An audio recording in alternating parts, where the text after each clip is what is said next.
Retrouvez toute l'actualité locale qui vous concerne directement dans votre boîte mail grâce au SumUp de Puissance Télévisions. Abonnez-vous en quelques secondes et recevez chaque semaine l'essentiel de l'actualité de votre territoire.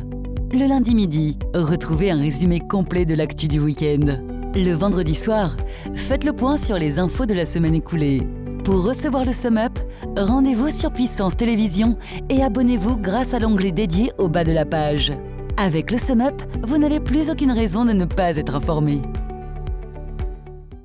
Un important incendie s'est déclaré ce midi à Moilin. Le tir létal contre le loup désormais autorisé en Haute-Marne. Les effectifs de la police bragarde vont être augmentés.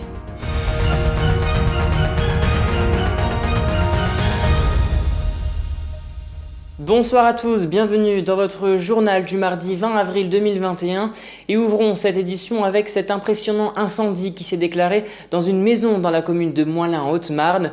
Au total, une quarantaine de sapeurs-pompiers étaient présents, mais la maison a tout de même été ravagée par les flammes. La charpente s'est effondrée, mais heureusement, aucune personne n'a été blessée. Regardez ce reportage réalisé avec Clément de Flessel. En fin de matinée ce mardi, la commune de Moilin a été le théâtre d'un important incendie qui s'est déclaré dans une maison en rénovation de 200 mètres carrés faite de menuiserie et de torchis.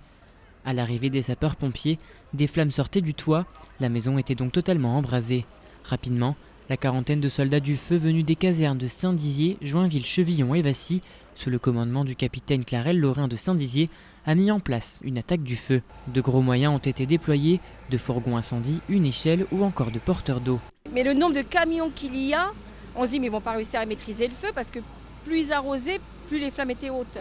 Et c'est vrai qu'on se dit ils vont jamais y arriver. Au début de leur intervention, le réseau d'eau était insuffisant pour combattre les flammes. Ils ont dû puiser l'eau dans la Marne. Afin d'enrayer l'intensité du feu, 3 lances dont une sur échelle ont été déployées. Mais après quelques minutes, les secouristes ont pu être maîtres du feu, une opération qui s'est déroulée sous les yeux de spectateurs. Oui, on a habité pendant 20 ans dans cette maison-là.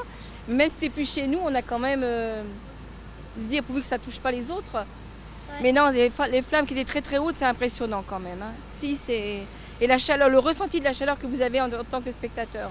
Le maire de la commune, Michel Hurson, était également sur place, puisque le feu s'est déclaré juste devant la mairie. Encore un triste événement pour sa commune. En 15 jours de temps, on a eu un grave accident à l'entrée. On a été déclaré meilleur village de France et commune de moins de 500 habitants. Puis aujourd'hui, c'est un truc tragique. Non, pas tragique, mais une maison qui flambe, quoi.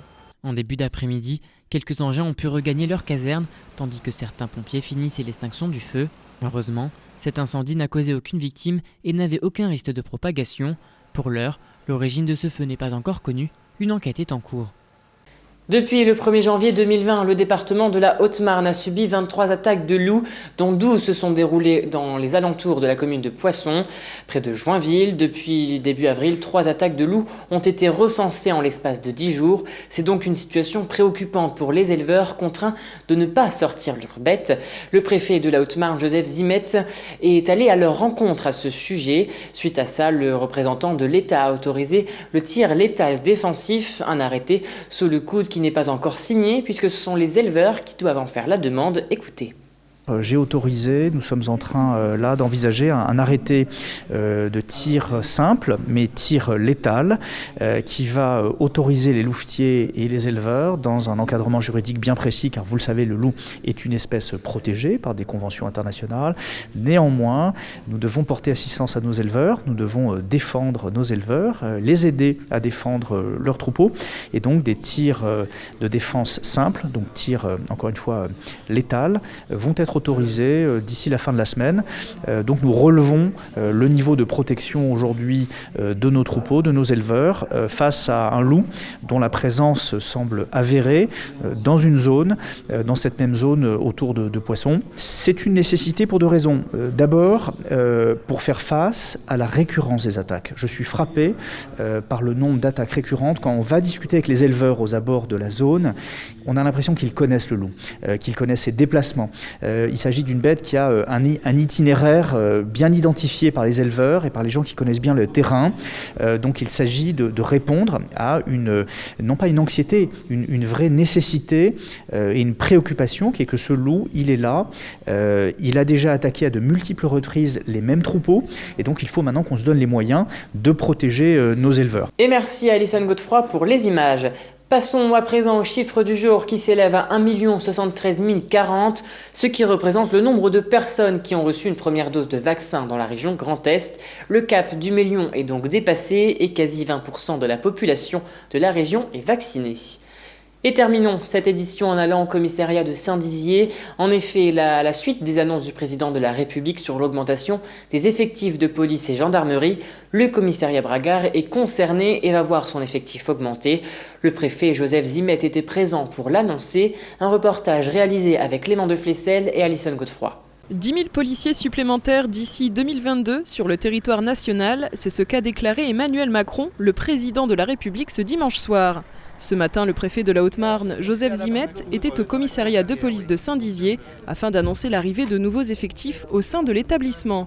5 postes seront ouverts avant la fin de l'année 2021. Nous sommes dans un département, dominé par la gendarmerie, compte tenu de sa spécificité rurale. Et ici, il y a une spécificité liée à l'agglomération de Saint-Dizier qui justifie une présence policière renforcée, mais qui justifie et qui appelle également une étroite coopération avec la gendarmerie nationale, qui est aux portes de l'agglomération, de la ville de Saint-Dizier. À la suite de divers faits de délinquance survenus l'année dernière, tels que l'affaire des Tchétchènes ou bien la fusillade dans le quartier des Ageaux, cette augmentation d'effectifs va permettre de rééquilibrer les brigades. C'est important d'être sur place, d'occuper le terrain, d'être présent et de pouvoir répondre donc aux différents faits qui se produisent. Et les jours fériés ou le dimanche où voilà, on peut parfois être restreint à un seul équipage. Là, l'apport de 5 effectifs va nous garantir la présence de 2 équipages et c'est très important.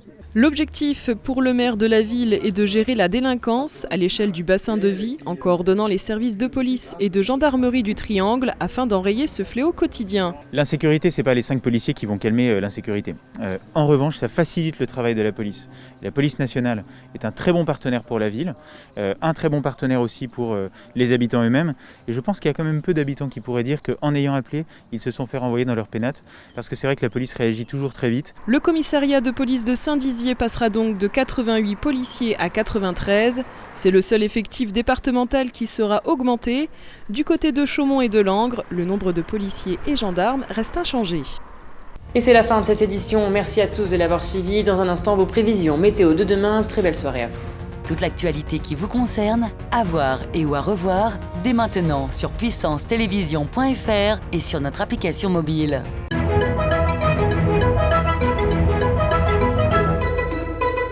Bonsoir à tous. Au programme, demain, beau temps malgré quelques passages nuageux sur l'ensemble du triangle. 4 degrés à Saint-Dizier, 5 degrés à Vitry-le-François et à Bar-le-Duc. Demain après-midi, quelques averses à Saint-Dizier, de larges éclaircies à Chaumont et à Vitry-le-François. Enfin, évolution orageuse du côté de Bar-le-Duc. Demain, mercredi 21 avril, nous fêterons les Anselmes et nous gagnerons 3 minutes de soleil. Très bonne soirée avec Puissance Télévision.